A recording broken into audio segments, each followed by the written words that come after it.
Media మిత్రులందరికీ మా నమస్కారాలు తెలియజేస్తా ఉన్నాం। ఈరోజు కాంగ్రెస్ పార్టీ అధికారంలోకి వచ్చిన తర్వాత విద్యా వ్యవస్థను పూర్తిగా సర్వనాశనం చేసి గాలికి వదిలేస్తుంది।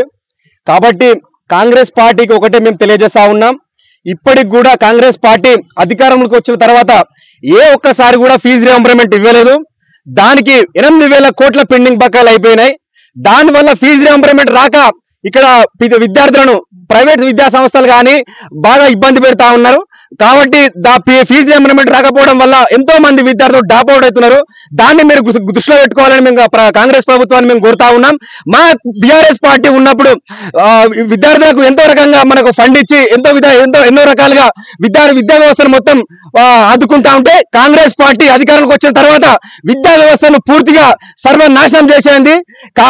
కనీసం మా విద్యార్థుల సమస్యలు చెప్పుకోవడానికి కూడా ఒక విద్యాశాఖ మంత్రి లేని ఈ కాంగ్రెస్ ప్రభుత్వంలో ఈ విద్యా వ్యవస్థను పూర్తిగా సర్వనాశనం చేయాలని రేవంత్ రెడ్డి పూనుకున్నాడు।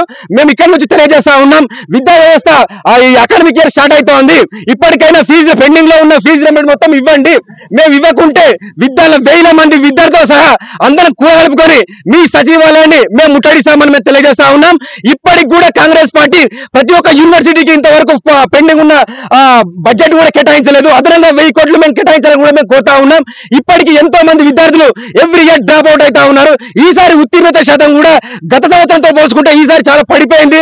కాబట్టి మేము హెచ్చరిస్తా ఉన్నాం, జూన్ మొదటి వారంలో ఈ ఫీజు నియంత్రణ కమిటీని కూడా మేము వేయాలని ఖచ్చితంగా మేము డిమాండ్ చేస్తా ఉన్నాం। ప్రతి ఒక్క విద్యార్థి తాన 1,00,000 చొప్పున అక్కడ స్టాండర్డ్ లేకున్నా కానీ విద్యార్థులను తీసుకొని పాపం వాళ్ళ ముక్కు విండి వసూలు చేస్తా ఉన్నారు। దీని మీద ఖచ్చితంగా కాంగ్రెస్ పార్టీ నియంత్రణ మీద ఒక కమిటీ వేసి దాన్ని ప్రక్షాళన చేసి ఇక్కడ ప్రైవేట్ విద్యా సంస్థలను కూడా పటిష్టం చేయాల్సిందిగా మేము కోరుతా ఉన్నాం। ఇప్పటికైనా రేవంత్ రెడ్డి కళ్ళు తన విద్యా వ్యవస్థలను మొత్తం పటిష్టం చేయు, ప్రైవేట్ మొత్తం ఉక్కుపాదం మోపి ఇక్కడ మన గవర్నమెంట్ విద్యా సంస్థలను మొత్తం బలోపేతం చేయాలని మేము కోరుతా ఉన్నాం। ఖబర్దార్ రేవంత్ రెడ్డి।